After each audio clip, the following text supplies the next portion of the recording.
The story begins in a small village where two children, Leos and Rieko, grew up together as childhood friends, happily spending their days playing side by side. Leos dreamed that one day he would become a hero, defeat the Demon King, and then return to marry Rieko when they both grew up. However, their peaceful days did not last long. The village they lived in was struck by a terrible drought, suffering from continuous crop failures. The villagers believed this was the punishment of the dragon god and decided to offer a virgin sacrifice in exchange for divine blessings. Unfortunately, that chosen girl was Rieko. Although Leos desperately tried to stop them, he was restrained by the villagers and could only watch helplessly as Rieko was taken away before his very eyes. There was nothing he could do but watch the person he loved disappear, which made sense because he was not the protagonist after all. The true protagonist was this dragon. Rieko was brought into a dark and damp cave. Upon arriving, she knelt down sincerely in prayer. Before her lay a gigantic black dragon peacefully asleep. Rieko called out to awaken the dragon, introducing herself as the sacrifice that had been offered. When the dragon slowly opened its majestic glowing blue eyes, Rieko begged it to grant humanity the power to defeat the Demon King, promising to offer her own life in return and pleading for the dragon to devour her. However, contrary to its terrifying appearance, the dragon was actually extremely confused and frightened. Deep down, it was nothing more than a gentle dragon that had never eaten meat in its life and simply wanted to sleep peacefully. The dragon hurriedly explained that it was not an evil dragon and had absolutely no intention of eating the girl. It even pointed toward a pile of fruits and vegetables nearby to prove that it was a herbivorous dragon. Unfortunately, Rieko did not seem to hear a single word of its explanation. She stubbornly insisted that her flesh was delicious and repeatedly begged the dragon to take a bite. When the dragon refused because eating her would kill her, Rieko immediately drew a dagger, declaring that she had already prepared herself for death and was willing to end her own life so she could offer her soul if the dragon refused to consume her body. Horrified by the girl's excessive determination and worried that dealing with a corpse would become an enormous hassle, the dragon had no choice but to fabricate a lie.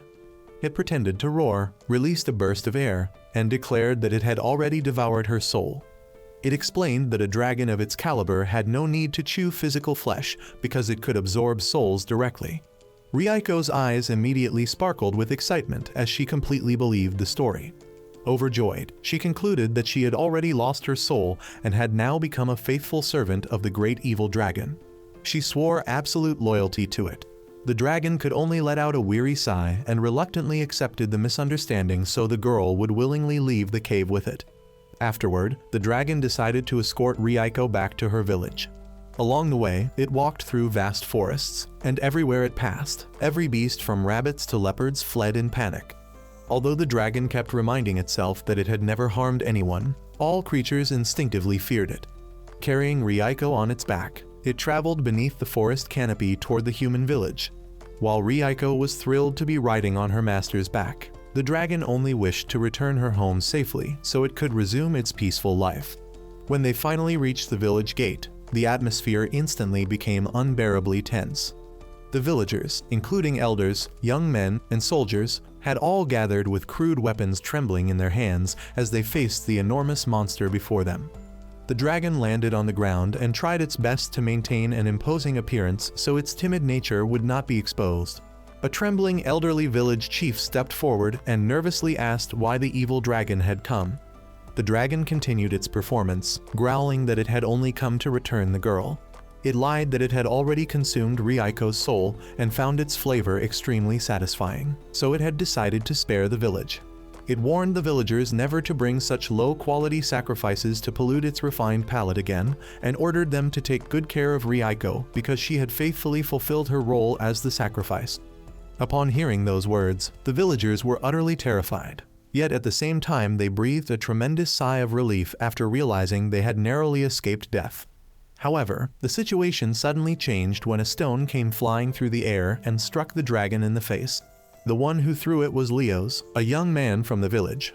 Gripping a wooden club, he charged forward with a face filled with hatred. But the villagers quickly restrained him before the dragon god could become enraged. Leos shouted furiously, accusing the dragon of being a cruel monster that had devoured Rieko's soul, leaving behind nothing but an empty shell without a spirit. He swore that he would avenge Ryuko. The dragon was terrified, afraid that its lie would be exposed or that it would be attacked. But before it could react, Ryuko walked over to Leo's. She glared at the young man, releasing a terrifying black aura of killing intent. Ryuko declared that she was now a servant of the evil dragon, and anyone who dared insult her master would be punished. The dragon stood there drenched in cold sweat, never expecting this tiny girl to worship it so fanatically that she would resort to violence. It hurriedly stepped in to stop her, lying that forgiveness was the virtue of the strong in order to calm Ryuko down. Just as the situation was descending into chaos, the warning bell from the watchtower suddenly rang frantically. A guard shouted that monsters were approaching from the mountains. From atop the towering cliffs, a pack of black wolves appeared. They were dangerous demonic beasts with glowing crimson eyes and the ability to create clones from their own shadows. The wolves howled before charging down to surround the dragon. The dragon immediately realized these were enemies far too dangerous for it to confront. There were more than 10 wolves, bearing their fangs and claws with hungry expressions. Although it was terrified, it did not want to embarrass itself in front of the villagers, so it forced itself to bluff. The dragon tried using its fake reputation to intimidate the wolves, claiming that it was an officer in the Demon King's army. However, the wolves paid no attention whatsoever and immediately launched their attack. The dragon trembled in fear, convinced that its life was about to end. But death never came because Ryuko stepped forward and stood protectively in front of it. A brilliant blue aura burst forth from her body, and her eyes became cold and emotionless. The dragon was horrified to discover that the magical power overflowing from the girl's tiny body was anything but ordinary. It completely surpassed every great archmage the dragon had encountered throughout its 5,000 years of life. Ryuko drew the dagger from her waist and declared that these foolish wolves were unworthy of forcing the great evil dragon to take action personally. She proclaimed that she would eliminate them on behalf of her master, using only a tiny fraction of the power he had bestowed upon her. Then she shouted the name of her technique, Dragon King's Giant Claw, and shot into the sky. From her tiny dagger, she unleashed an enormous radiant slash in the shape of a dragon's claw. The attack tore through the earth, creating a devastating shockwave that annihilated the entire pack of black wolves in an instant without leaving a single survivor. Even after the dust settled, Ryuko landed gracefully on the ground. She turned back toward the dragon with an innocent, radiant smile, as though nothing had happened, then respectfully bowed her head to thank the dragon for lending her its power. After recovering from their shock, the surrounding villagers erupted into loud cheers praising the invincible might of the evil dragon. They were convinced that it was the dragon itself that had granted Ryuko the power to accomplish such a feat. Meanwhile, the dragon remained frozen in place, drenched in sweat. It realized that it had just become entangled in a problem even worse than death itself. It had unwillingly become the master of a human girl possessing monstrous power, and this disastrous misunderstanding had now reached the point of no return. After that incredible display, the villagers held a grand celebration.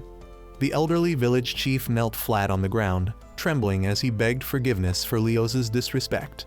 And it was here that we learned the evil dragon's name was Ravandia. The evil dragon had never intended to harm anyone. It simply wanted to clear up the disastrous misunderstandings that kept spiraling out of control. It asked about the whereabouts of Leo's, the village chief's son. Immediately afterward, Leo's was dragged out, tightly bound with ropes and lying helplessly on the ground. The evil dragon let out a sigh of relief, hoping that this young man, who genuinely cared about Ryuko, would believe its explanation and help free Ryuko from her dangerous delusion about becoming a sacrifice. However, things did not go as the evil dragon had expected. The moment Leo saw the dragon, he immediately shouted, accusing it of being a fraud that had brainwashed Ryuko with magic. He firmly believed that Ryuko would never willingly follow a monster, and that the evil dragon had manipulated her mind to avoid taking responsibility for fighting the Demon King.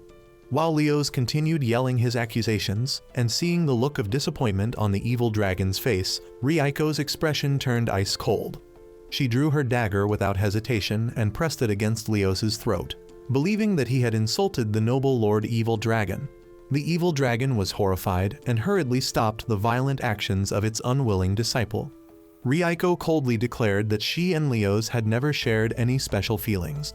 She accused him of always trying to drive her out of the village.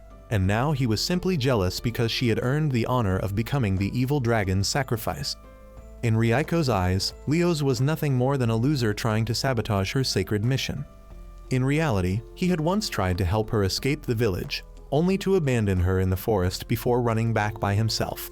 After the chaotic argument finally came to an end, the evil dragon decided to leave the village as quickly as possible, knowing that staying any longer would solve nothing. Ryuko then changed into a new outfit and bid farewell to Leo's. Despite Leo's crying out in despair while being beaten and punished by his family for disrespecting the dragon god, Ryuko happily remained by the evil dragon's side. She excitedly talked about the journey ahead and declared that she and her master would defeat the Demon King together to bring peace to the world.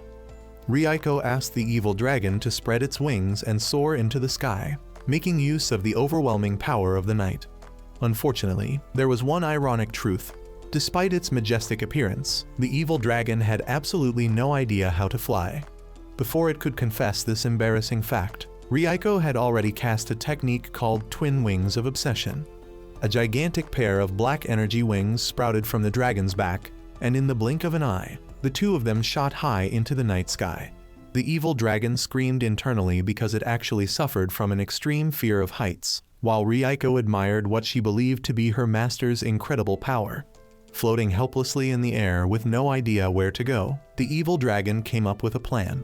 It decided to find a large city filled with powerful warriors where it could leave Ryuko behind before secretly sneaking back to the mountains to resume its peaceful life.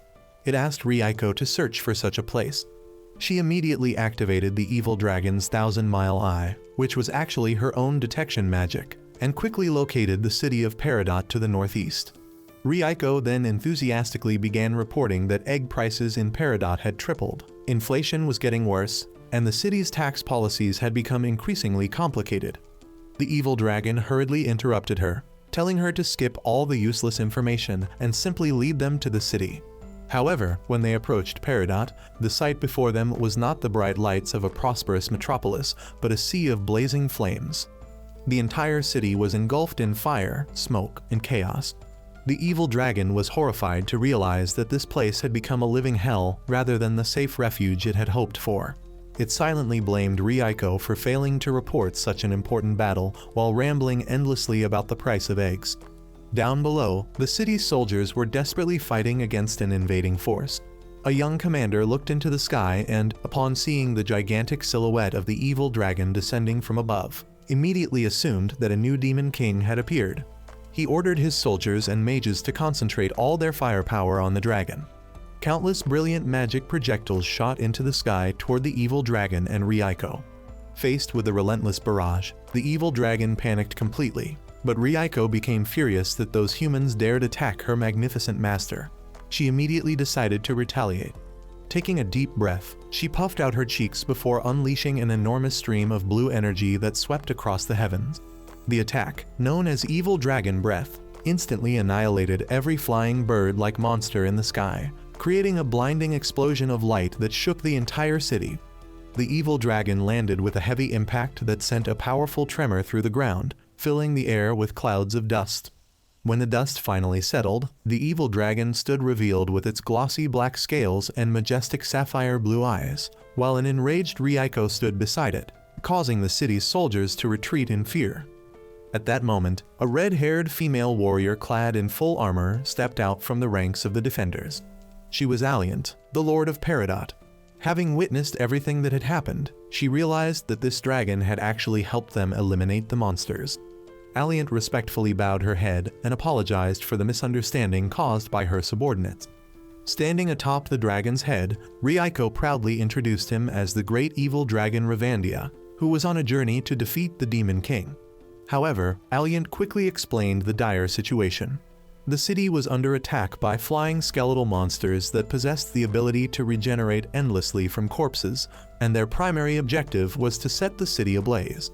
Although each monster was not particularly strong individually, their overwhelming numbers and ability to fly had left Peridot's army completely helpless. She earnestly begged the evil dragon to help eliminate the airborne monsters. The evil dragon, however, was naturally timid and lazy, so the moment it heard that it would have to fight, it immediately looked for an excuse to avoid the battle. It told Ryuko that this was a perfect opportunity for her to train and that such insignificant enemies were not worthy of forcing the great evil dragon to dirty his claws. Misunderstanding her master's intentions, Ryuko smiled confidently. A pair of black wings emerged from her back as she shot into the sky at terrifying speed, tearing through, crushing, and annihilating the entire swarm of monsters in the blink of an eye. The battle ended so quickly and so overwhelmingly that Alliant and all of her soldiers could only stand frozen in shock, unable to utter a single word. The evil dragon then began reasoning based on its 5,000 years of life experience. Even though most of those years had been spent sleeping, it concluded that mindless skeletal monsters like these had to be controlled remotely by someone. To command an entire undead army capable of surrounding a city, the mastermind must surely be hiding in a high location with a clear view of the entire battlefield. The evil dragon advised Alliant to order her soldiers to thoroughly search every watchtower, tall building, and rooftop throughout the city to locate the one controlling the monsters. Alliant was deeply impressed by the evil dragon's wisdom and composure, and she immediately ordered her troops to follow its advice. At that moment, rain began pouring down, extinguishing the remaining fires throughout the city.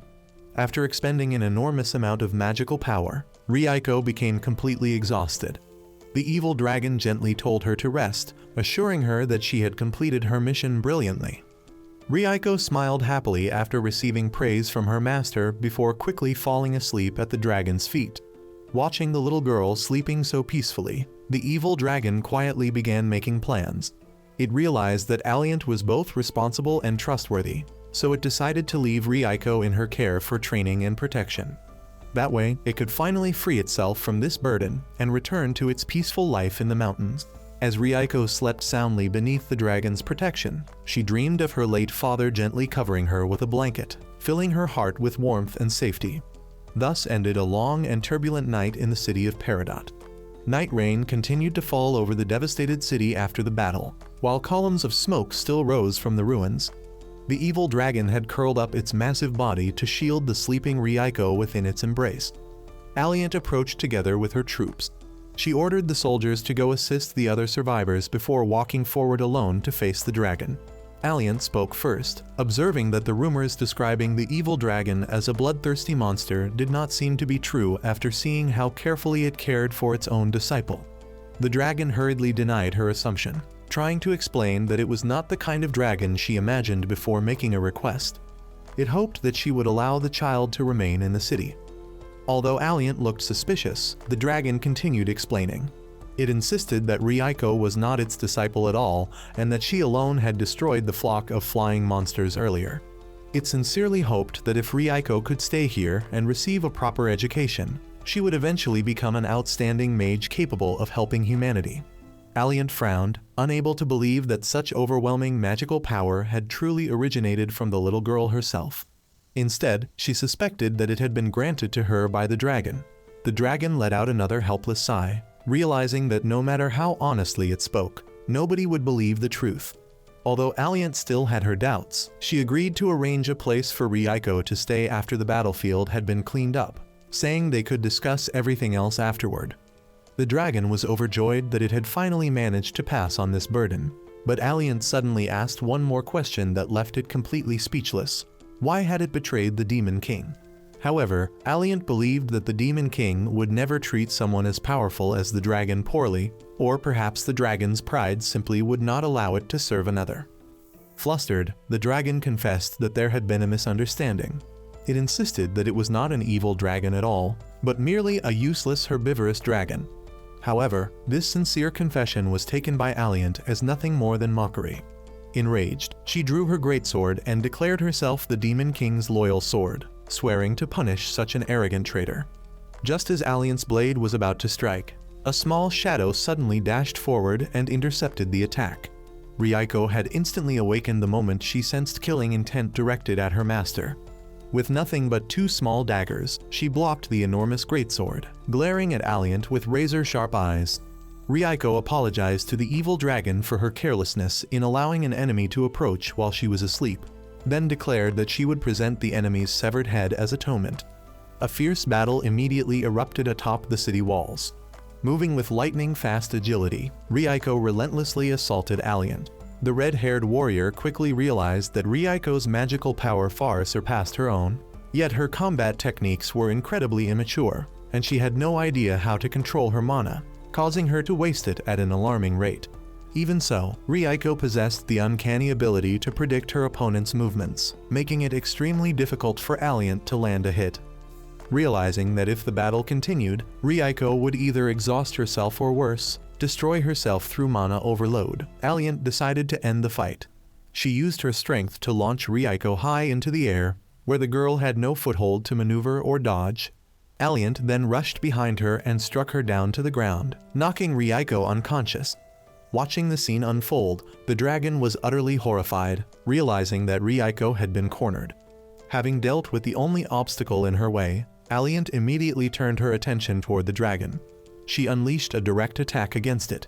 The dragon collapsed onto the ground with its tongue hanging out, completely convinced that after surviving for 5,000 years, it had finally died without even leaving a complete corpse behind. Looking at it with disappointment, Alliant questioned whether it was truly this weak. Only then did the dragon realize in astonishment that it was still alive. Its limbs were completely intact, without a single physical wound, yet the agonizing pain that pierced its very bones felt horrifyingly real. Alliant explained that her sword was a special weapon. It inflicted no physical damage whatsoever, but instead caused unbearable mental pain regardless of whether its target was strong or weak. Smiling ominously, she declared that if she continued attacking, the dragon would be subjected to endless torture without the mercy of a quick death. The dragon was terrified beyond words, realizing it had fallen into a fate even worse than dying being tortured endlessly while remaining alive. Without hesitation, Alliant swung her sword repeatedly, releasing wave after wave of brilliant golden energy. Overwhelmed by fear and agony, the dragon rolled frantically across the ground in a desperate attempt to avoid the attacks. Ironically, from the perspective of the soldiers watching from afar, the dragon's clumsy rolling and pitiful screams looked as though their captain and the evil dragon were simply playing around together in perfect harmony. Secretly, they couldn't help but admire their captain's remarkable diplomatic skills. After rolling around for what felt like an eternity, the dragon finally lay flat on its back, gasping for breath in complete exhaustion. A game-like status window suddenly appeared, announcing Alliant's victory.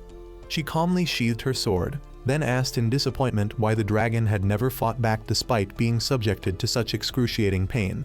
At last, she admitted that she now believed its claims of weakness had been genuine all along. Cold sweat poured down the dragon's body as Alliant explained that she had merely been testing it. If it truly had been a genuine evil dragon and had retaliated, its fury would have reduced the entire city to ashes. Furthermore, by pretending to be one of the Demon King's subordinates, she believed that even if the dragon became enraged, it would direct its anger toward the Demon King instead of bringing disaster upon innocent people. In the end, Alliant advised the dragon to keep its weakness a secret from Ryuko, warning that it could never imagine how devastating the consequences would be if a devoted believer were to lose the very object of her faith. She also suggested that it continue exaggerating its own power, because the bounty on its head ranked second only to the Demon King's. If bounty hunters ever discovered that it was nothing more than a weak, harmless lizard, it would become the #1 target on every hunter's list. Hearing this, the dragon immediately fell into a panic, but Alliant had already offered it a plan before quietly taking her leave. The next morning, sunlight streamed into the peaceful inn-room as Ryuko woke up on the bed. She immediately let out a panicked scream when she saw that her master had somehow shrunk in size. Rewinding to the previous day, the evil dragon had been sitting there looking depressed, as its enormous body caused far too many inconveniences in both traveling and daily life. At that moment, Alliant returned carrying a large wooden barrel filled with a mysterious purple liquid. She explained to the dragon that it was the elixir of rejuvenation, an incredibly precious potion capable of restoring the body to a younger state. Without giving the dragon any chance to react or refuse, Alliant decisively poured the entire barrel down its throat, forcing it to drink every last drop because she had no intention of wasting such a valuable medicine. The potion took effect immediately. The following morning, as the rays of dawn illuminated the inn-room, Ryuko awoke in complete shock upon seeing that her majestic Lord Evil Dragon had shrunk into a tiny, round, and adorable creature only slightly larger than an ordinary dog. Faced with Ryuko's confusion and endless questions, the dragon broke out in a cold sweat, terrified that its true weak nature would be exposed. Thinking quickly, it made up an excuse on the spot. It explained that in nature, the larger a creature was, the stronger it became, but because its own body was far too massive, it constantly had to lower its head to look downward, putting it at risk of developing chronic neck problems. Since prevention was better than treatment, it had proactively reduced its own size. Blinded by her absolute admiration, Ryuko instantly believed every word and praised her master's remarkable foresight and wisdom. After packing their belongings, the two decided to leave the city and continue their journey. Along the way, Ryuko remained puzzled by a vague dream she could barely remember, one in which a human had actually dared to attack the evil dragon. Wanting to hide the embarrassing truth that he had been completely beaten up by Alliant, the dragon immediately lied, claiming it had only been a dream. It even fabricated another story, saying that the brand new outfit and shiny weapons Ryuko was carrying had all been enhanced for her by the kind-hearted Alliant. Ryuko happily accepted the explanation, deciding she had simply been overthinking things. Even so, she quietly muttered that if anyone truly dared to disrespect the evil dragon, she would never forgive them. Hearing those words sent a chill straight down the dragon's spine, and it secretly felt incredibly fortunate that it had successfully deceived the girl. Meanwhile, at the gates of Peridot, Leos appeared once again. He still had not given up on rescuing Ryuko. With determination and hatred written all over his face, he loudly demanded to know the whereabouts of the evil dragon. There, he encountered Alliant and was immediately overwhelmed by her imposing presence. He introduced himself as someone from the southern region who had come to hunt down and slay the evil dragon in order to atone for his family's mistake of sacrificing Ryuko.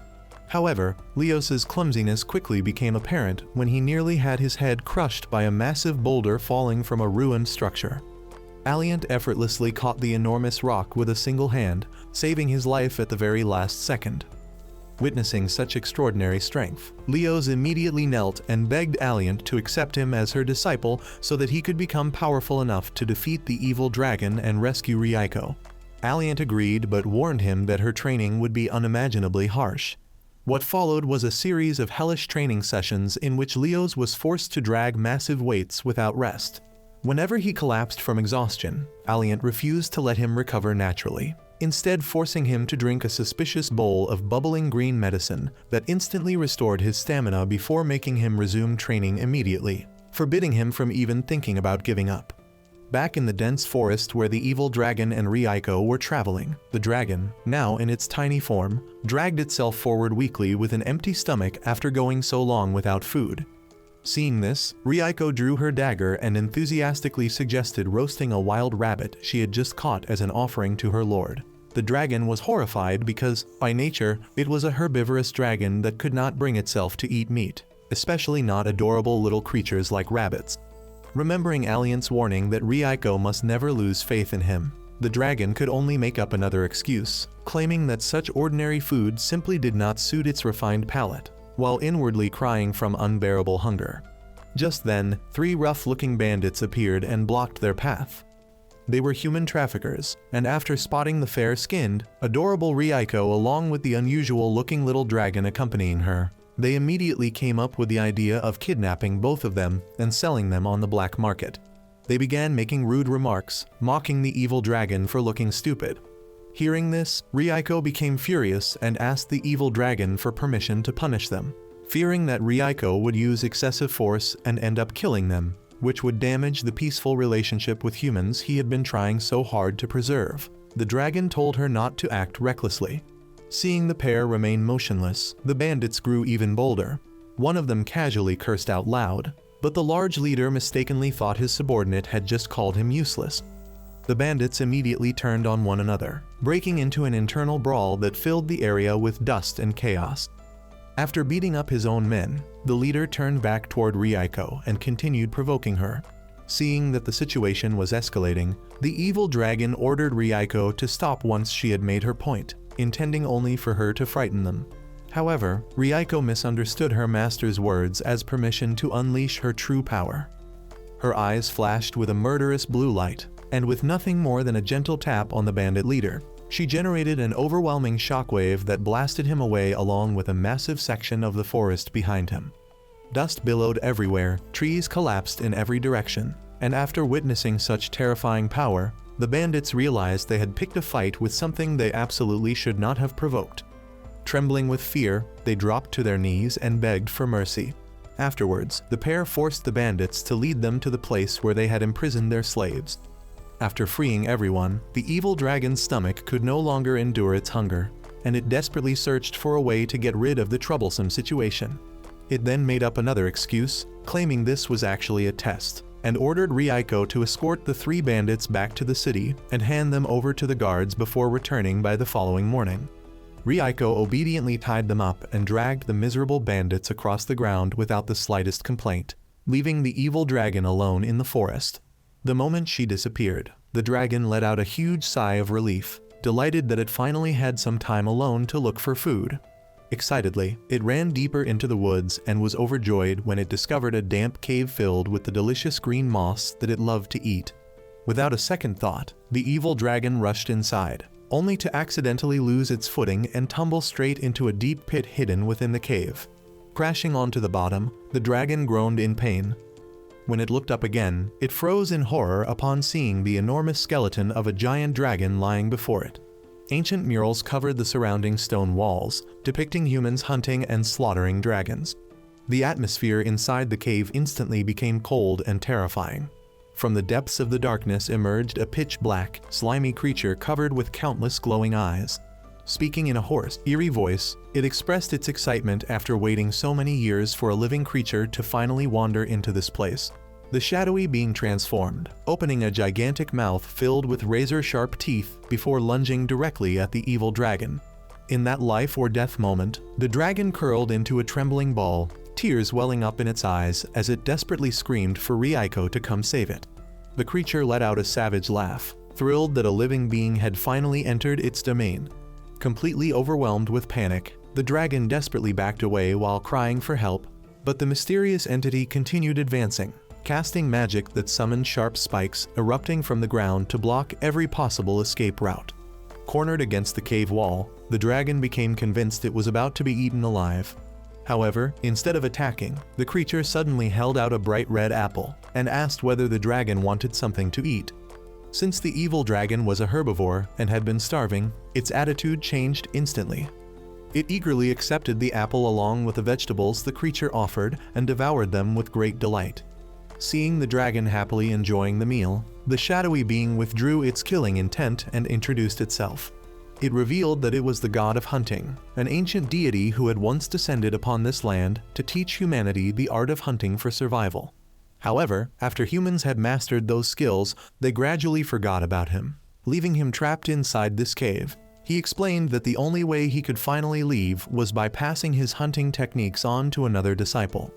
Believing that the evil dragon possessed great potential, the god of hunting decided to train it into the greatest hunter in the world within the span of just 3 hours.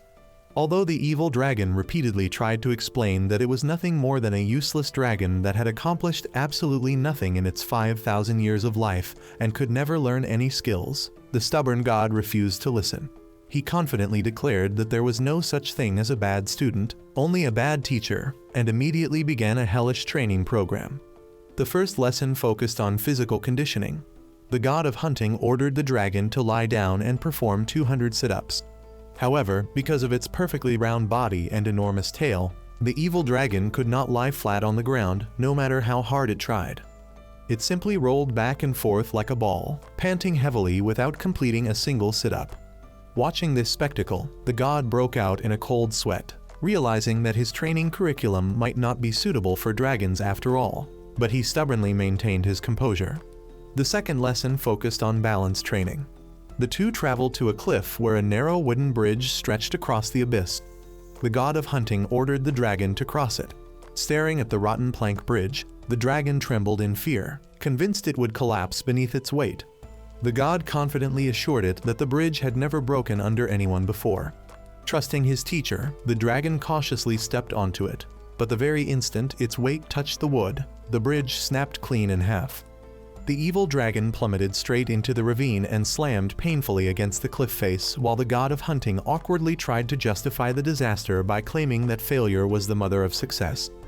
Meanwhile, elsewhere in the forest, Ryuko was forcing the 3 bandits to pull a cart. Hearing the dragon's agonized screams echoing through the woods, the innocent girl mistakenly assumed they were the mighty roars of her master crushing his enemies, making her admire him even more. Returning to the training session, the god of hunting continued trying various lessons, yet every single one ended in complete failure. During archery practice, the dragon's claws were unable to grip the bow properly. During pull-up training to strengthen its forelimbs, its immense weight instantly shattered the horizontal bar. When learning to construct rope traps, the clumsy dragon accidentally tied itself into a hopeless knot. The ultimate disaster came during practical hunting. The god captured a white rabbit so the dragon could practice hunting, but instead the dragon was kicked square in the face by the rabbit, leaving it with a swollen snout. At this point, the god of hunting began falling into despair, clutching his head while screaming in utter frustration at his own helplessness.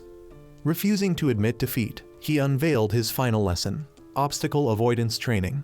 He constructed an elaborate maze of wires connected to explosive charges, proudly announcing that he had carefully adjusted the height of every wire according to the dragon's current size to ensure complete safety. The evil dragon was thrown into the middle of the trap-filled course and immediately froze in terror, too frightened to move. At that exact moment, however, an unexpected accident occurred. The rejuvenation potion Alliant had forced the dragon to drink finally wore off. Its tiny body suddenly expanded back into its original gigantic form. The instant its enormous body returned to full size, it simultaneously touched every single wire surrounding it. All of the explosives detonated at once, creating a massive explosion that painted the evening sky bright red. When the smoke finally cleared and night had fallen, the god of hunting, whose pride was far too great to accept that he had utterly failed as a teacher, began convincing himself otherwise.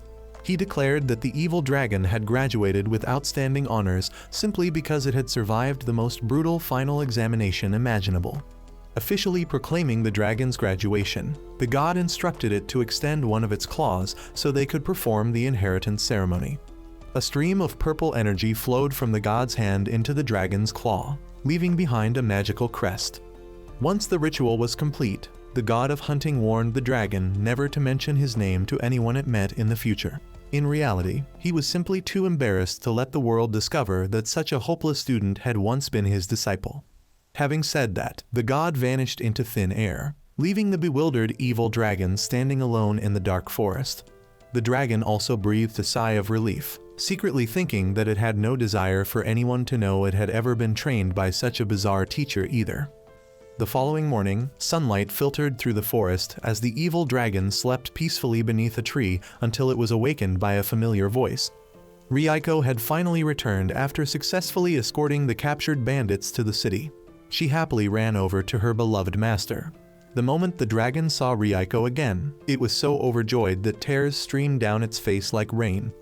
At that moment, it realized just how terrifying and dangerous life had been without its devoted disciple by its side. The story continues as Rieko curiously asks why her master is crying and whether something bad has happened. Afraid of revealing that he had been tormented during the brutal training, the evil dragon hurriedly wipes away his tears and lies, saying that nothing happened and that he simply is not used to being without someone to take care of him. Rieko immediately believes him and reports that she has gathered information about a nearby large city called Syrian. It is a prosperous city with a huge population and formidable defensive fortifications. She enthusiastically suggests that instead of waiting for the Demon King to invade, the evil dragon should conquer and rule the city himself. The moment he hears the words conquer and rule, the dragon immediately refuses, saying that all he wants right now is to find a comfortable inn and enjoy a long, peaceful nap. Smiling happily, Rieko climbs onto the dragon's back as he carries her toward the city of Syrian. Together, the evil dragon and Rieko travel through a dense forest until Rieko excitedly points ahead, announcing that they have nearly reached Syrian. Before them stretches a vast valley, revealing the magnificent sight of a thriving fortress city surrounded by lush green mountains and protected by an enormous moat. Even the evil dragon cannot help but marvel at the city's immense scale. Meanwhile, Rieko immediately pulls out a scroll, her expression turning serious and filled with murderous intent, and suggests that the evil dragon should proclaim his dominion over the city at once. Startled by Rieko's aggressive enthusiasm, the dragon quickly stops her, telling her to put the scroll away and not cause any unnecessary conflicts. Ryuko promptly apologizes, then convinces herself that with the evil dragon's legendary reputation, conquering such a small city would not even require a formal declaration. The dragon wonders why such a massive city appears to have no obvious defensive measures. Hearing this, Ryuko activates her magic, causing her eyes to glow with a brilliant blue light as she scans the entire area. She reports that the moat is actually covered by a powerful magical barrier designed to prevent intruders from entering. Furthermore, she detects the presence of a guardian known as the Water Saint, who is responsible for maintaining the barrier.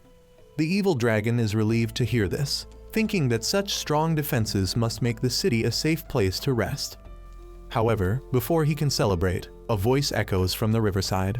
It is the Water Saint herself, who calls out the evil dragon Ravandia by name and orders them to leave Syrian immediately. The dragon desperately tries to explain that he is not an evil dragon and has only come here to rest with Ryuko, but the saint refuses to believe him. She insists that the evil dragon has disguised himself as a harmless pet while using the human girl to conceal his sinister magical power and deceive the world. Enraged, the water around her begins to surge violently in response to her emotions. Although the dragon believes only the two of them are speaking, Ryuko overhears everything. Furious that someone has insulted her master, she calmly steps forward and gently places her hand upon the surface of the water. With a single touch, all of the Water Saint's magical power is completely suppressed. Horrified by the overwhelming difference in strength, the saint lets out a terrified scream and flees for her life, leaving the evil dragon standing there in complete bewilderment by the riverbank. Ryuko cheerfully announces that the barrier has disappeared, explaining that she merely infused a tiny amount of the evil dragon's power into the water to intimidate the saint. But she never expected the woman to be so easily frightened. The evil dragon worries that the situation has gone far beyond what he intended. Yet Ryuko misunderstands his concern and assumes her master wanted the creator of the barrier eliminated as a demonstration of his authority.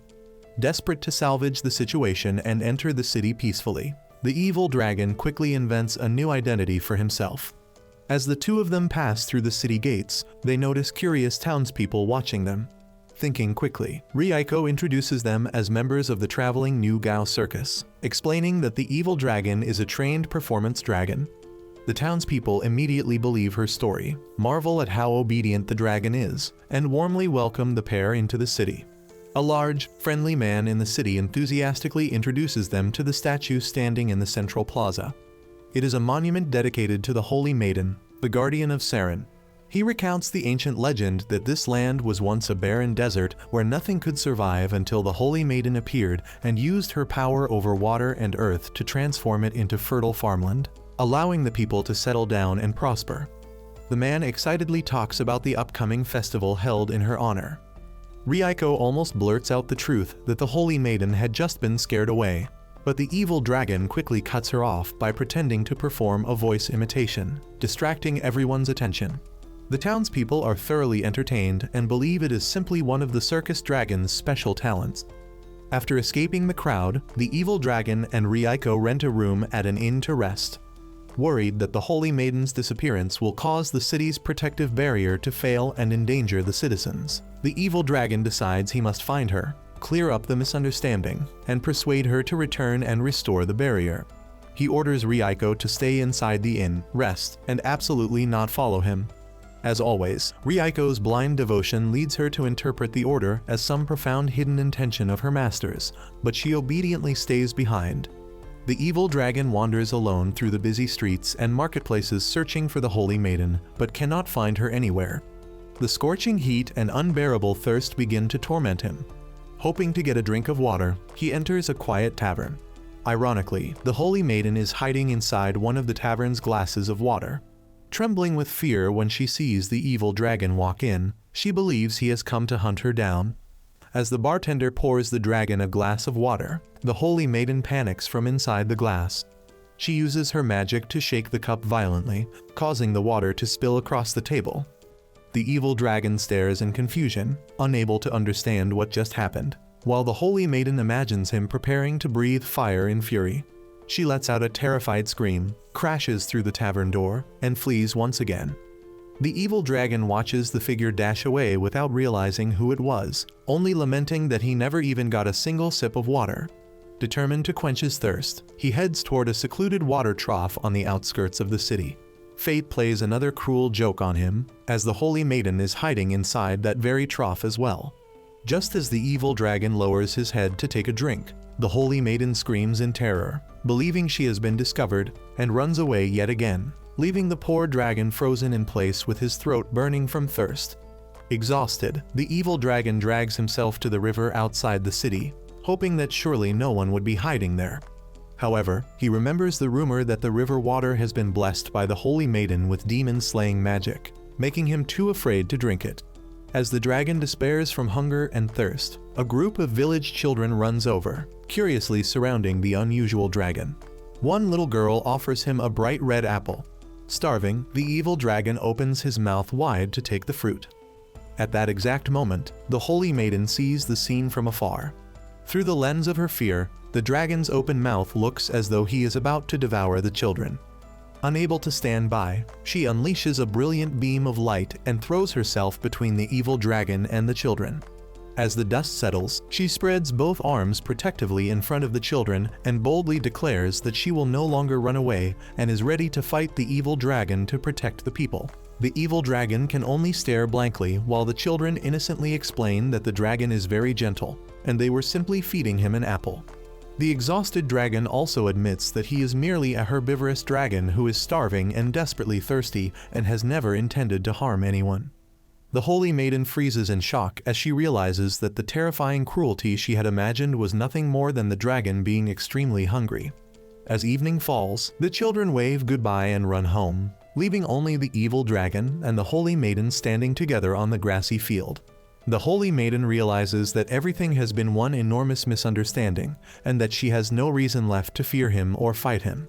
The evil dragon also lets out a sigh of relief and explains that he never intended to destroy the city and merely wanted a place to rest. Smiling warmly, the Holy Maiden agrees to guide the evil dragon back to the inn. On the way back, the evil dragon earnestly begs the Holy Maiden to restore the city's barrier and protect Saren once again. Embarrassed, the Holy Maiden awkwardly insists that she is not anyone important and is just an ordinary girl, only to secretly wink a moment later as if admitting the truth. Beneath the quiet night that blankets the city of Saren, the evil dragon finally finds his way back to the inn to rest. He lets out a sigh of relief for managing to return without getting lost, while the Holy Maiden seriously reminds him that they should leave early the next morning. She worries that if they stay too long, the two of them will inevitably cause trouble in the city. Unlike the cautious Holy Maiden, the lazy evil dragon simply wants to enjoy doing nothing. He plans to remain in Saren for a few more days to rest and reassures her before asking her to restore the city's barrier that Ryuko accidentally destroyed earlier. The Holy Maiden quickly leaves to carry out the task. Back inside the inn, while the evil dragon wants nothing more than to sleep, Ryuko sits cross-legged in meditation, surrounded by a blue aura. Curious, the dragon asks what she is doing, and Ryuko seriously replies that she is striving to reach the state of perfect obedience that her master desires. The evil dragon can only feel helpless at her excessive seriousness. He gently advises her not to put so much pressure on herself and suggests that tomorrow she should go outside, play with children her own age in the city, and make some friends. However, Ryuko hesitates. She admits that she does not trust the people of this city because they worship a magical creature as their Holy Maiden. The evil dragon patiently points out that she herself worships a dragon like him and advises her not to judge others so negatively, since perhaps the Holy Maiden is not a bad person after all. When bedtime arrives, Ryuko stubbornly refuses to sleep on the bed because it is higher than where the evil dragon sleeps on the floor. As a lowly disciple, she believes she has no right to rest above her master. Rather than arguing, the evil dragon quietly uses his tail to pull the blanket over Ryuko, allowing her to sleep comfortably while he settles down on the floor. Meanwhile, outside beneath the bright moonlight, another dragon silently overlooks the entire city with a calculating expression. Sensing that Saren's protective barrier has grown weaker, it sees this as the perfect opportunity to attack. Deluded into believing itself to be one of the Demon King's most loyal servants, the dragon decides that tomorrow it will personally assault and flatten the city to prove its might. The following morning, as the first rays of sunlight stream through the window, the sleeping evil dragon is abruptly awakened when the Holy Maiden bursts through the door. Ryuko instantly springs awake, her rage erupting as she cannot forgive anyone who dares disturb Lord Evil Dragon's precious sleep. The evil dragon quickly stops her before she can attack. The Holy Maiden then presents breakfast to her two guests. However, when she lifts the lid, both the evil dragon and Ryuko are left speechless. The meal consists entirely of scraps such as cabbage cores, half-eaten worms, and rotten apples. The Holy Maiden casually explains that she picked everything out of the trash, leftovers discarded by the children they met yesterday. That explanation becomes the final straw.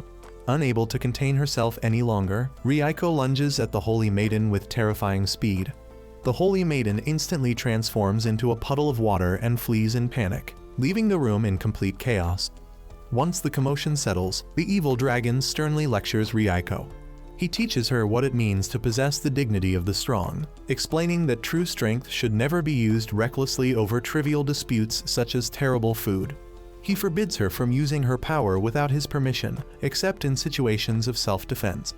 Seeing Ryuko's eyes well up with tears as she blames herself for disappointing her master, the evil dragon hurriedly comforts her.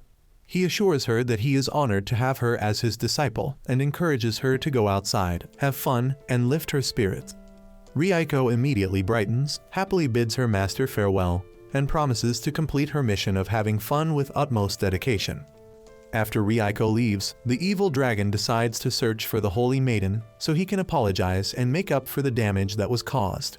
Unfortunately, disaster strikes when the evil dragon accidentally steps into the puddle of water the Holy Maiden left on the floor. In an instant, he is dragged deep into the puddle, leaving behind a high-pitched scream that echoes throughout the entire inn. Outside, Ryuko wanders through the streets and suddenly notices that the evil dragon's presence has completely disappeared. However, she quickly brushes aside her worries and focuses on the mission her master entrusted to her, having fun with other people. She runs into the group of children from the previous day, who excitedly talk about finding the little dragon they met yesterday so they can play ball together. Hearing this, Ryuko mistakenly assumes that besides the great Lord Evil Dragon, there exists another pet dragon whose purpose is simply to play with children. Her competitive spirit immediately ignites, and she becomes determined to find that little dragon and play with it herself, refusing to lose to the human children.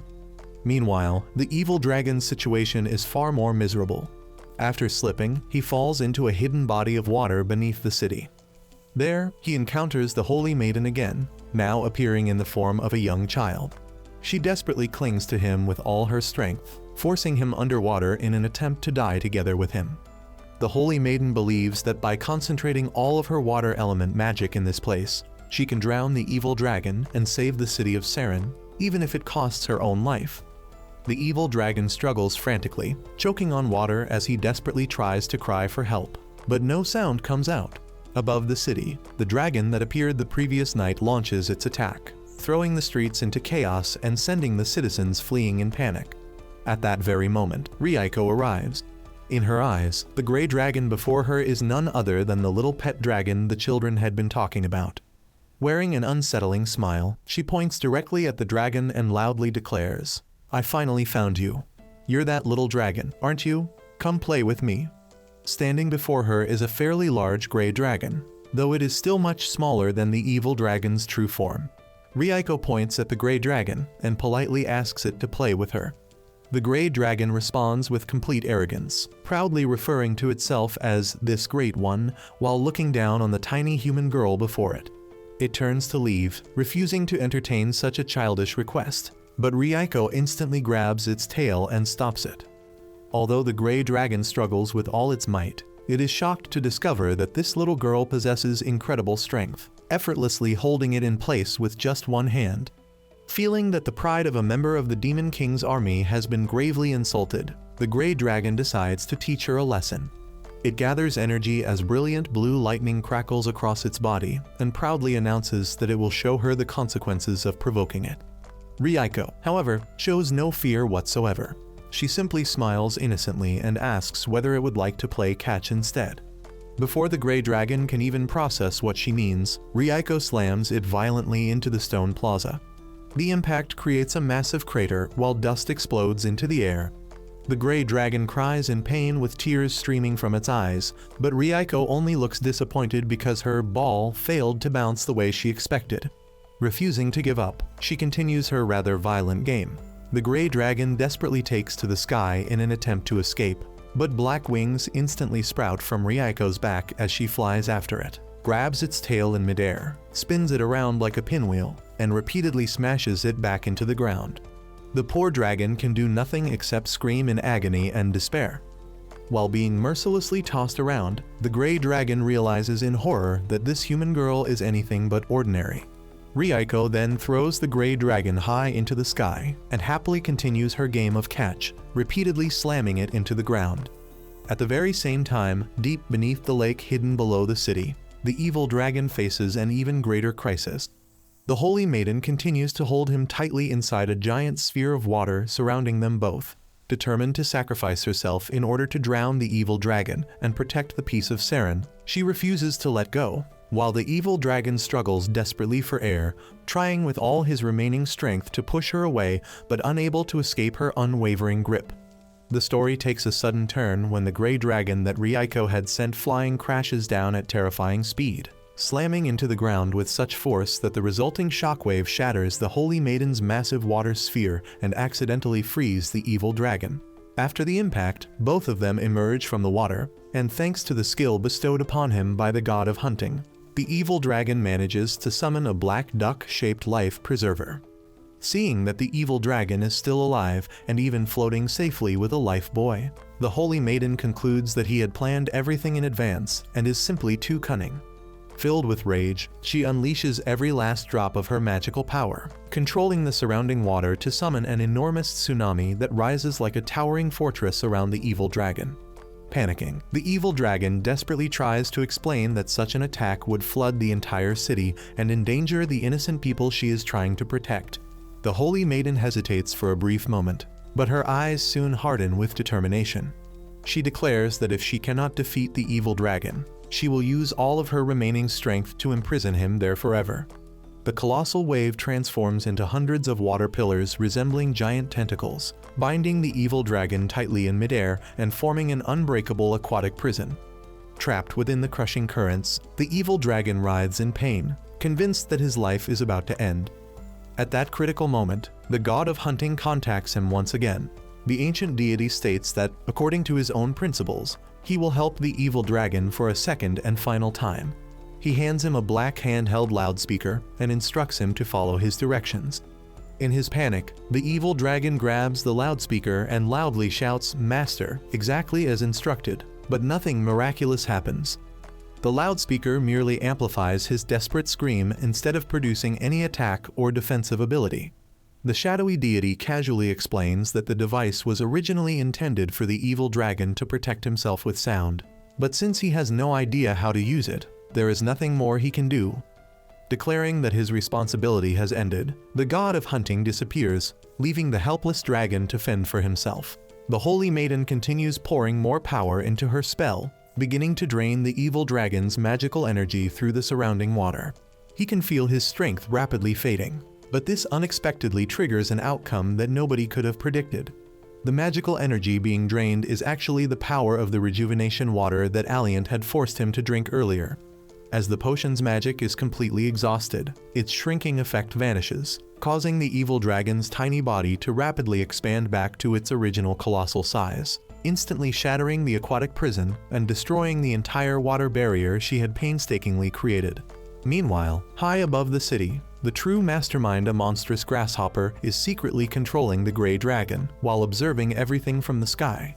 Looking down on the gray dragon as a complete failure, it decides to personally invade the city instead. Having finally broken free, the evil dragon has returned to his true gigantic form. Looking down, he sees the holy maiden kneeling on the stone pavement, crying uncontrollably. She has completely lost confidence in herself, believing that she is nothing more than a useless monster incapable of protecting the city despite giving everything she had. The evil dragon lets out a sigh, realizing that the root of the problem lies in her overwhelming self-doubt. Lowering his massive head until it is level with hers, he gently comforts her, telling her that he witnessed her selfless courage in risking her own life to protect Saren. He assures her that someone capable of bringing peace and prosperity to the city's people truly deserves the title of Holy Maiden and the admiration of everyone. Once again, the evil dragon insists that he is not an evil dragon at all, but merely a harmless herbivorous dragon. This time, the Holy Maiden raises her tear-filled eyes, looks at him, and quietly nods in belief. The atmosphere gradually becomes warm and peaceful as the misunderstanding is finally resolved. However, the evil dragon suddenly notices a tiny insect perched on top of the Holy Maiden's head. It is actually the monstrous grasshopper controlling everything from the shadows. Mistaking it for nothing more than an ordinary bug dirtying the Holy Maiden's hair, the evil dragon is about to brush it away when she suddenly begins acting strangely. The Holy Maiden collapses beside the fountain, clutching her head in agony as painful memories and unbearable invisible pressure tear through her mind. A mysterious voice echoes inside her head, urging her to cast aside her fragile facade and embrace the true darkness hidden deep within herself. As she slowly stood up, her eyes glowed with a sinister crimson light, completely devoid of the gentle warmth they once held. Behind her, masses of pitch-black shadows gathered together, twisting into grotesque demonic shapes that whispered endless words of temptation. Standing nearby, the evil dragon watched the Holy Maiden's transformation in confusion and concern, unable to understand what was happening to the young girl he had only just met. Now calling herself the Water Demon, the Holy Maiden began displaying her terrifying power. The ground shook violently as gigantic pillars of earth burst upward from beneath the city, tearing apart Seren's central plaza. A massive torrent of black mud erupted from her hands, swallowing everything in its path. Laughing maniacally, she declared that she would drown the entire city of Seren in a swamp of despair and wipe out the foolish human race once and for all. The evil dragon desperately tried to persuade her to stop, but it was useless. He was swept away by the rushing mud, forced to watch helplessly as the Holy Maiden sank deeper into her uncontrollable rage. The black mud surged through every street of the city, yet something strange happened. Instead of engulfing or harming the townspeople, the mud became unexpectedly soft and pleasantly cool the moment it touched them. The frightened citizens stared in disbelief as they realized that the black liquid was actually rich, fertile soil filled with the breath of life. One man shouted with excitement, calling it a blessing from the Holy Maiden. Soon, everyone from children to the elderly began cheering and dancing in the mud, playfully throwing it at one another as if they were celebrating a grand festival. They believed that the Holy Maiden was blessing them and bringing prosperity to their once barren homeland. Standing atop one of the towering earth pillars, the Holy Maiden froze in shock, unable to believe what she was seeing. The devastating power she had unleashed had somehow become a source of happiness for the very people she wanted to destroy. Consumed by even greater fury, she prepared one final attack. A colossal sphere of mud formed high in the sky, ready to crash down and crush everything beneath it. The evil dragon was terrified but completely helpless, trapped within the mud. At the very last moment, a small black silhouette shot through the air. It was Ryuko. She flew straight through the gigantic mud sphere, completely shattering the Holy Maiden's ultimate attack. She had arrived the instant she heard the evil dragon calling for help. Together, they looked toward the Holy Maiden, who had collapsed onto the ground, sobbing uncontrollably. She could not understand why every attempt she made to spread terror ended in complete failure. The evil dragon slowly approached her and gently comforted her. At last, the Holy Maiden revealed the story of her past. She confessed that she had once been rejected by the Demon King's army because she was considered too weak. That overwhelming inferiority complex drove her to constantly prove herself through destruction. Yet her kind-hearted nature always transformed every attack into something beneficial instead. Countless memories flooded back into her mind. She remembered wandering alone through the desert, being rejected and despised by everyone. She remembered the very first time she used her powers to create water for refugees dying of thirst, the grateful expressions on their faces and the voices praising her as the Holy Maiden had warmed her lonely heart. She finally realized that no matter how desperately she tried to become a demon king, her true nature would always be to bring life rather than destruction. Those very refugees had chosen to remain by her side, and eventually built the prosperous city of Seren together with her. They admired and loved her not because she was powerful or terrifying, but because she had given them hope and life. The evil dragon sympathized deeply with her and gently told her that it did not matter who she had been born as. What truly mattered was the person she chose to become. She could either continue drowning herself in hatred and insecurity, or accept who she truly was and continue protecting the people of Seren as their holy maiden. The evil dragon's heartfelt words finally reached her. Wiping away her tears, she looked up at him with eyes filled with gratitude. Just then, Ryuko suddenly spoke up. Believing that the holy maiden had somehow insulted the great evil dragon, she immediately demanded permission to punish her. Panicking, the evil dragon hurriedly stopped her and hastily made up an excuse, claiming that everything that had happened was actually the holy maiden's own wish, and that the peace now enjoyed by Seren had always been part of her grand plan. Although Ryuko was still clearly dissatisfied, she obediently remained silent out of respect for her master's words. The battle ends with the children of the city running over to play together with the evil dragon and the holy maiden. However, if we go back to the moment when the evil dragon was comforting the holy maiden, the demons secretly took advantage of their contact to slip into the evil dragon's body without anyone noticing. Standing in the middle of the street, the evil dragon tells himself that there is no longer any need to keep up his disguise. A mysterious dark entity begins enveloping his mind, whispering temptations into his ears and urging him to reveal the darkness hidden within his heart and unleash the bloodthirsty, savage nature that should belong to an evil dragon. The evil dragon prepares to roar and declare that he will destroy Seren, but the children of the city show no fear whatsoever. A little boy wearing a mask runs over, proudly introduces himself as the Dark Demon King, and invites the evil dragon to play a game of tag. The bewildered dragon watches the children running happily around his feet and reassures himself that perhaps the stress of the past 2 days has simply caused him to hallucinate. At that moment, Ryuko approaches with a serious expression.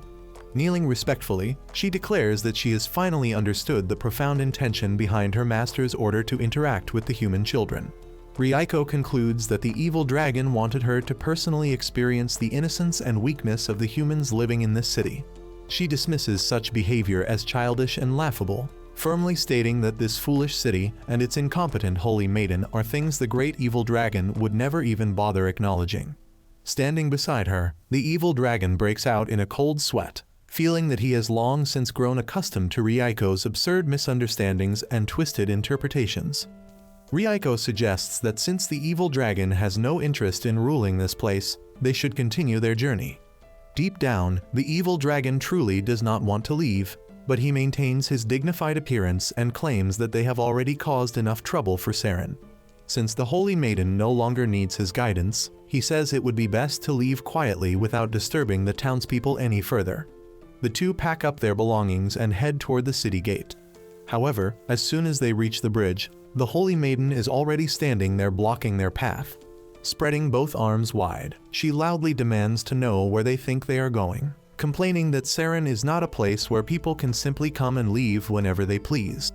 The evil dragon cannot help recalling that she was the very one who had originally driven them away, making her current behavior seem completely contradictory. Blushing brightly, the holy maiden awkwardly explains that the townspeople will be holding a celebration in her honor in a few days, and if the two of them leave now, she will lose face in front of everyone. Realizing that excuse is not convincing enough, she honestly admits that she wants them to stay and attend the festival. She explains that all the children in the city are eagerly looking forward to seeing Big Sister Ryuko and her trained dragon perform together. Having sworn never to make the people cry again, she sincerely begs them to remain at least until the festival is over. Ryuko is about to reject the request outright, but the moment the evil dragon hears that there will be a food festival that evening, his attitude changes instantly. He assures the holy maiden not to worry, promising that he will not disappoint the children, and agrees to stay. After the delighted holy maiden leaves, the evil dragon and Ryuko return to the city. At that moment, the mysterious dark entity, appearing as black smoke, manifests itself once again within the evil dragon's subconscious. It mutters to itself that this is the first time it has ever encountered a dragon capable of hiding its inner darkness so deeply. It concludes that this must be why the evil dragon possesses such overwhelming power that even it had never noticed his existence before. Nevertheless, it smugly believes that as long as the evil dragon remains in Seren, it will eventually have enough time to manipulate him into turning the entire city into its own possession. Meanwhile, in a peaceful area on the outskirts of town, A messenger from the Adventurers Guild is asking an elderly man about the local security situation. The messenger inquires whether anything unusual has happened recently that might require adventurers to be dispatched. The old man casually replies that Saren has always been a peaceful place. The messenger then asks about the roads inside the city, noticing that they seem to be under repair as though some kind of explosion had occurred. Laughing cheerfully, the old man explains that it was nothing serious, just a dragon, and a little girl who accidentally damaged some public property while playing together. The messenger is astonished to hear that such a friendly dragon exists and asks where it can be found. The old man points toward a nearby grassy field. There, the gray dragon that had previously been mercilessly toyed with by Ryuko is standing proudly with its wings spread wide, loudly proclaiming itself to be the noble silver dragon and a commander of the Demon King's army. It shouts intimidating threats at everyone around it, but terrifying memories of being spun around like a toy by Ryuko suddenly flash through its mind. Trembling uncontrollably, it curls up in fear and quietly mutters, begging someone not to throw it again because it is actually a well-behaved little dragon. Despite desperately trying to look fierce by puffing itself up and breathing fire, the townspeople merely glance at it with curiosity and praise it for practicing so diligently for tomorrow's performance. The guild messenger witnessed the bizarre scene and immediately felt that something was terribly wrong, so he hurried back to report everything to the Adventurers Guild. Meanwhile, on another street that same night, Alliant was putting her new disciple, Ryot, through a grueling training session. She forced him to drag a massive boulder several times larger than himself down the road. Ryot cried in exhaustion, but Alliant remained merciless, sternly urging him to keep pushing forward. During a short break, Ryot noticed a crowd gathered around a public notice announcing that a demonic dragon had appeared in Saren. He immediately insisted that it had to be the evil dragon and declared that he had to rescue Ryuko. Alliant, however, remained calm. After carefully reading the notice, she realized the description did not match the goofy dragon she knew. Even so, her instincts told her that something was wrong, so she decided to travel to Saren with Ryot to investigate the matter herself. Meanwhile, Saren's night festival was in full swing. Bright lanterns illuminated the bustling streets, and the delicious aroma of grilled food drifted through the air, making the evil dragon's stomach rumble with hunger. It desperately wanted something to eat, but found the human custom of waiting in line rather strange and inconvenient. Ryuko volunteered to buy some food, and after reminding her to follow the queue properly, the dragon wandered off alone in search of something to satisfy its hunger. Eventually, it reached a quiet corner of the city and discovered a sheep pen with a feeding trough overflowing with fresh grass. Its eyes sparkled with excitement as it planned to secretly nibble on a little grass to ease its hunger. However, the moment it lowered its head, the flock of sheep rushed over and devoured every blade of grass before its eyes. The dragon froze in disbelief, utterly heartbroken that its meal had been stolen. Just then, one of the little girls who had previously played with the dragon approached, carrying a bundle of fresh grass in her arms. Mistaking it for the animal trainer's pet dragon, she smiled warmly and kindly offered the grass to it. The evil dragon was so touched by the little girl's kindness that tears welled up in its eyes as it prepared to enjoy its long-awaited meal. Unfortunately, just as it was about to take a bite, the sheep charged in once again and gobbled up the entire bundle of grass in an instant. The dragon completely broke down, collapsing onto the ground and crying from both hunger and the sheer unfairness of the situation. At the exact moment its heart was at its weakest, the dark entity lurking within its body finally awakened. The shadowy demon burst into sinister laughter, convinced that the perfect opportunity had finally arrived. It enveloped the dragon's mind, forcing it to confront the darkness buried deep within its heart and unleash the evil desires it had suppressed for thousands of years. The demon ordered the dragon to recall the worst thing it had ever done and magnify that feeling 100-fold until it erupted into overwhelming malice. Under the demon's hypnosis, the dragon began recounting the greatest crime it had ever committed. Thousands of years ago, it stumbled upon a berry tree deep in the mountains. The berries were incredibly delicious, and its unforgivable sin was that it had picked and eaten every single berry on the tree, leaving none behind for the other animals in the forest. The dark demon fell completely silent, unable to believe that the deepest darkness hidden within this dragon amounted to nothing more than such a trivial act of selfishness. Even so, it stubbornly refused to give up and continued urging the dragon onward. Under the demon's influence, the dragon roared, All the grass belongs to me," before charging toward the flock of sheep in an attempt to reclaim the food. However, to the demon's utter disbelief, even after being consumed by darkness, the dragon remained so hopelessly weak that the fluffy sheep effortlessly rammed it away. It tumbled helplessly across the ground. The dark demon was completely dumbfounded, unable to comprehend how a dragon that had supposedly undergone a dark awakening could still be so pathetically weak that it couldn't even defeat a flock of sheep. After crashing to the ground, the evil dragon regained its senses and looked around in confusion, having no idea what had just happened. Seeing its miserable condition, the little girl assumed it had simply become too hungry.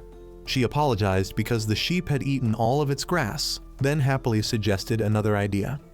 She invited the dragon to accompany her to a vast grassy meadow outside the city, where there was a big dragon that could share plenty of grass with it. Upon hearing the words "big dragon," the evil dragon tilted its head in confusion. It had no idea which dragon the little girl was talking about, because as far as it knew, it was the only truly gigantic dragon around.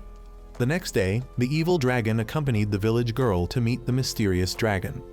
The unfamiliar dragon proudly introduced himself as the Storm King, the ruler of the skies. Looking down on humans, he loudly declared them to be foolish creatures and demanded that they play with him. The innocent little girl happily explained to the evil dragon that this was the big dragon she had mentioned before, the one who had kept her company while the evil dragon was away. After cheerfully saying goodbye and heading home, the atmosphere changed instantly. The moment the little girl disappeared from sight, the gray dragon's proud demeanor completely vanished. His body began trembling violently, sweat poured down his face, and terror filled his eyes. It turned out he had recognized the tiny dragon standing before him as Ryuko's companion. The evil dragon quickly understood the situation. Realizing that the gray dragon had been traumatized by Ryuko's overwhelming strength, it couldn't help but sympathize with him. It even promised that it would speak to Ryuko and make sure she behaved herself in the future. However, while the two dragons were talking, an ominous black mist suddenly seeped out from the evil dragon's shadow. It was the mysterious dark entity that had previously failed to corrupt the evil dragon. Without hesitation, the entity abandoned its former host and possessed the gray dragon instead. It mocked him as a pathetic coward for being frightened by a mere human before declaring that it would awaken his true instincts. Under the influence of the dark power, the gray dragon underwent a horrifying transformation.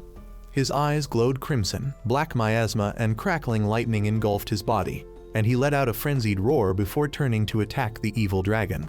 Still trapped in his tiny form, the evil dragon was terrified beyond belief.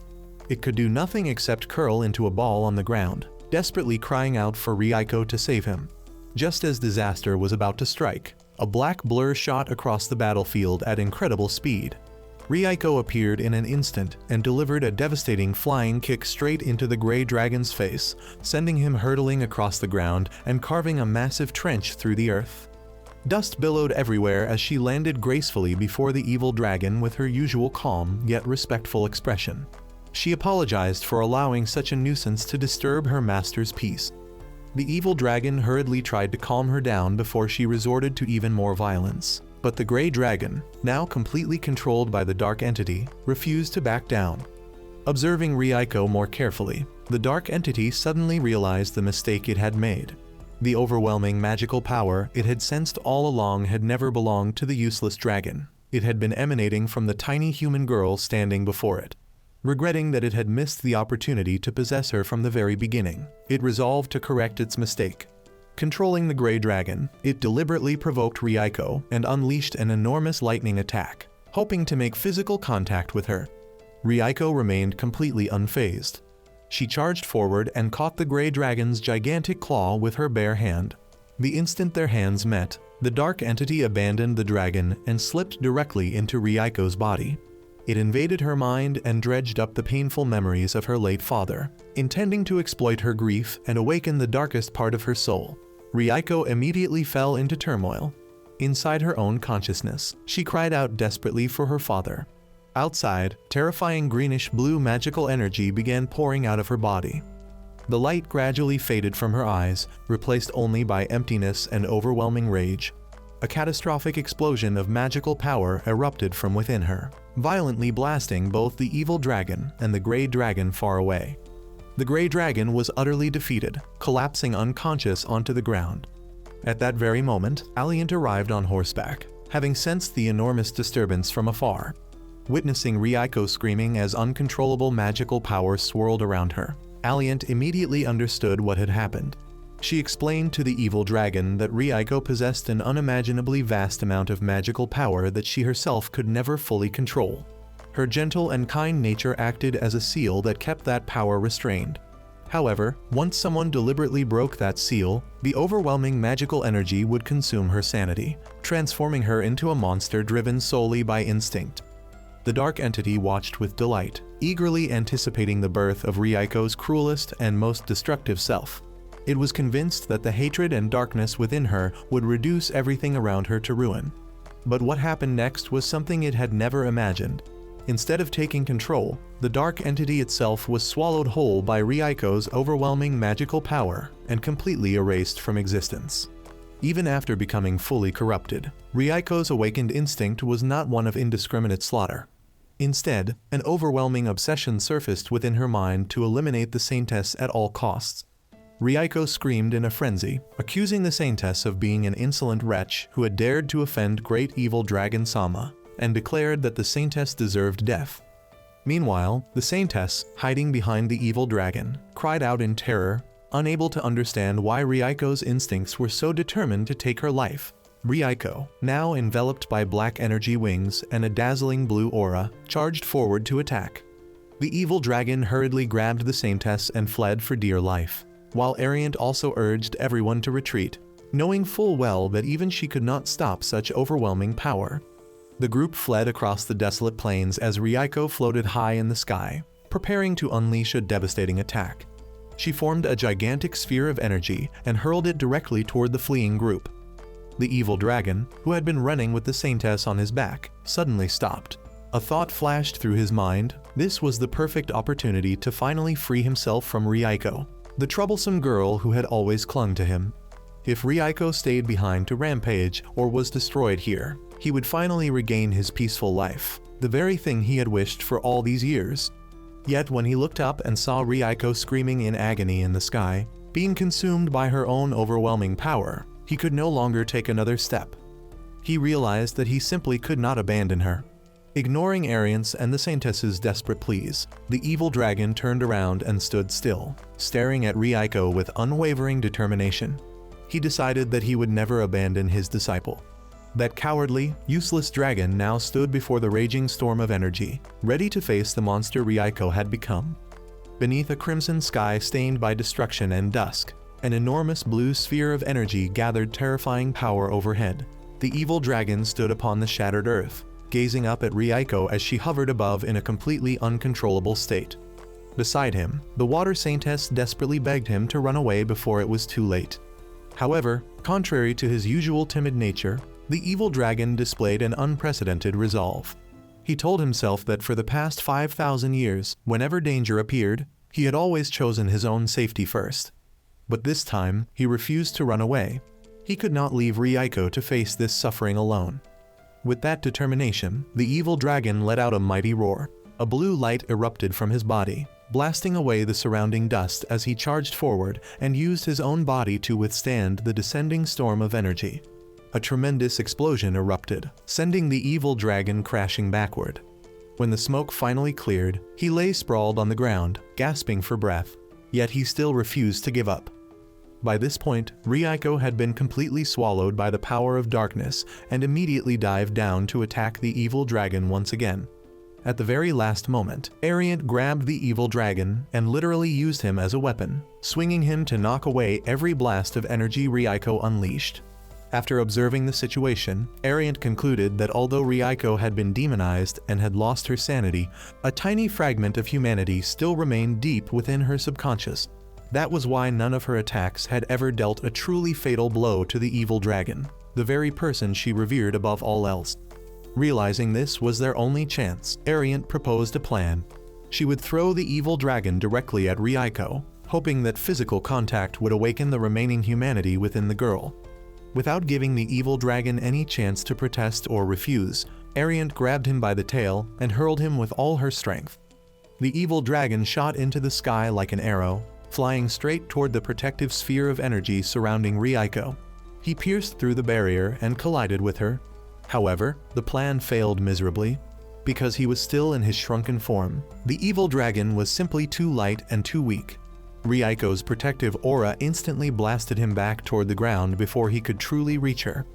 Ariant caught the falling evil dragon, and both of them realized that the situation had only grown worse. Ryuko's body began to undergo an even more violent transformation. Dragon-like spikes sprouted all over her body, and she was gradually being completely consumed by her draconic instincts. Faced with this critical situation, the evil dragon realized that the only way to withstand the violent winds and reach Ryuko was to restore his original gigantic form. He turned to the water saintess and asked for her help, requesting that she use her water magic to extract every last drop of the rejuvenation potion still remaining inside his body. Understanding his intention, the water saintess immediately cast her spell. A stream of water enveloped the evil dragon, gradually drawing out the potion that had shrunk him. Following the plan, the evil dragon then turned to Ariant and instructed her to fly into the air and lure Ryuko toward the left, creating the perfect angle for his next move. Ariant nodded without hesitation and shot into the sky to confront Ryuko. A fierce battle erupted in the heavens. Driven mad by her demonic power, Ryuko continuously unleashed devastating black-purple lightning blasts. Although Ariant struggled against her overwhelming strength, she fought on with unwavering determination, relying on her masterful swordsmanship to evade and counterattack while doing everything she could to keep Ryuko's attention fixed on her. Despite being struck several times and gradually falling into a disadvantageous position, Ariant successfully provoked Ryuko and lured her to the exact location the evil dragon had planned. As Ryuko relentlessly pursued Ariant, she unknowingly entered the evil dragon's range below. The evil dragon used the gray dragon's wings as a giant slingshot, then asked the saintess to launch him straight toward Ryuko. He shot into the sky like a gigantic living missile, soaring directly toward her. Opening his enormous arms, the evil dragon caught Ryuko safely within the palm of his massive hand. He shouted Ryuko's name with all his strength, calling out to her from the depths of his heart in an attempt to awaken her. Within Ryuko's dark subconscious, she drifted alone across a vast, cold ocean. Suddenly, the image of her late father appeared before her. He embraced Ryuko gently and comforted her with a warm smile. As forgotten memories resurfaced, Ryuko remembered the day they had been aboard a small boat in the middle of a violent storm. Her father had sacrificed himself to protect her and told her that she had done nothing wrong, that she was the one who had protected everyone. He told her that even if she was clumsy or misunderstood by others, one day she would surely meet someone kind and accepting enough to embrace her for who she truly was. His gentle words became a ray of light that dispelled the darkness surrounding her. Ryuko awoke from the nightmare and returned to reality. She found herself resting safely in the enormous palm of the evil dragon, looking around in confusion before seeing him staring at her with genuine concern. Ryuko gave him a weak smile and quietly thanked him. The evil dragon finally let out a sigh of relief before scolding her for causing so much trouble for everyone and telling her that later they would have to apologize together. Ryuko looked around at the devastated landscape left behind by the battle with anxiety. But to her surprise, the citizens of Seren came rushing toward them, cheering enthusiastically. Far from being angry or frightened, they praised both the evil dragon and Ryuko as heroes who had given them an incredible and spectacular performance. The water saintess stepped forward and declared that the people of this city were extremely optimistic, and that the celebration festival would continue exactly as planned. She warmly invited the evil dragon and Ryuko to stay and participate. The evil dragon was astonished by the attitude of the people. He sighed in amazement, thinking that after living in seclusion for 5,000 years, this was the first time he had ever experienced such unusual warmth and hospitality. Turning to Ryuko, he told her to relax and simply enjoy the festival. Ryuko smiled brightly and respectfully bowed her head in acknowledgement. However, true to her habit of overthinking everything, she completely misunderstood his words. She concluded that the evil dragon intended to enjoy the festival first before officially conquering the city afterward. Immediately, she pulled out a scroll and prepared to proclaim the evil dragon's sovereignty over the city of Seren at the climax of the celebration. The evil dragon panicked, hurriedly stopped her, and frantically denied having any such intention, lamenting that the title of Evil Dragon would probably never be cleared from his name. After that, the festival continued in full swing beneath countless glowing lanterns, accompanied by lively music and cheerful dancing. Everyone laughed, feasted, and celebrated together, and with that, part 1 came to an end. Goodbye.